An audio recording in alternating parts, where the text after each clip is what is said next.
С середины августа по улице Ардзенба перед республиканским стадионом и ниже столичные коммунальщики ведут работы по замене водопроводных труб. На сегодняшний день трубы проложены от пересечения улиц Агумава и Хараня. С утра и до позднего вечера специалисты водоканала работают, не покладая рук. Рабочих сил достаточно и есть необходимая техника. От улицы Агумава, это улица Хараня, до Судова проложена труба 450 метров, 225 диаметр трубы пластиковой.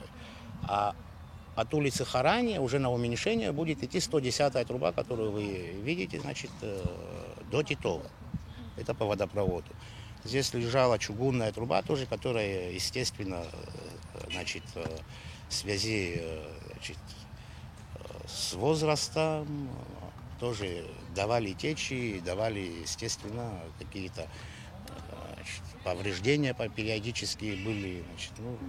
Было принято решение о замене, потому что, насколько я информирован, насколько я знаю, здесь планируется укладывать асфальт, устанавливать бордюры, бортовые камни, имеется в виду. При такой работе не поменять коммуникации, просто это...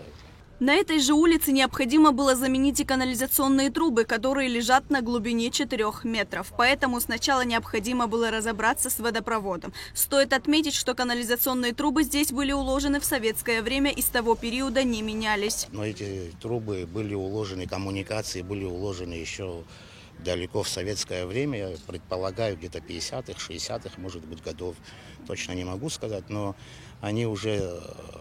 были ветхие, постоянно создавали проблемы по канализации, по водопроводу утечки, по канализации засоры. Здесь в свое время, года 3-4 назад, проводились ремонтные работы, менялись какие-то участки труб.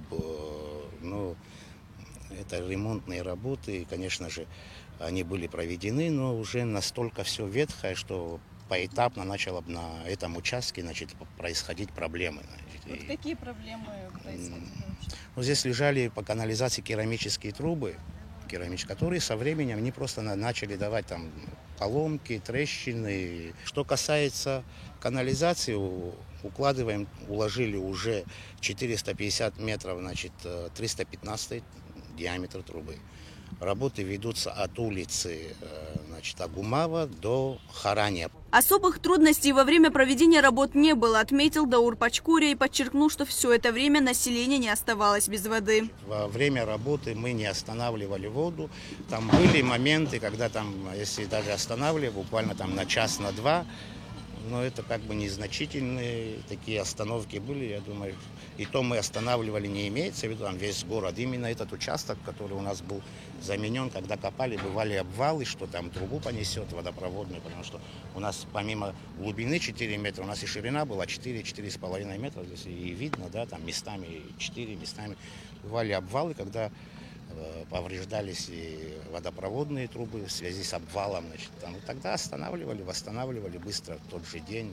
На сегодняшний день выполнено 80% работ. От пересечения улицы Агумава до пересечения улицы Хараня полностью заменены водопроводные и канализационные трубы. Осталось только привести в порядок дорогу, чем сейчас и занимаются. Также параллельно заканчивают прокладку водопроводных труб от улицы Хараня до улицы Титова. Работы будут завершены в начале ноября. После того, как уплотнится грунт, начнутся работы по укладке асфальта. Лаура Капш, Алексей Гухава, Абхазское телевидение.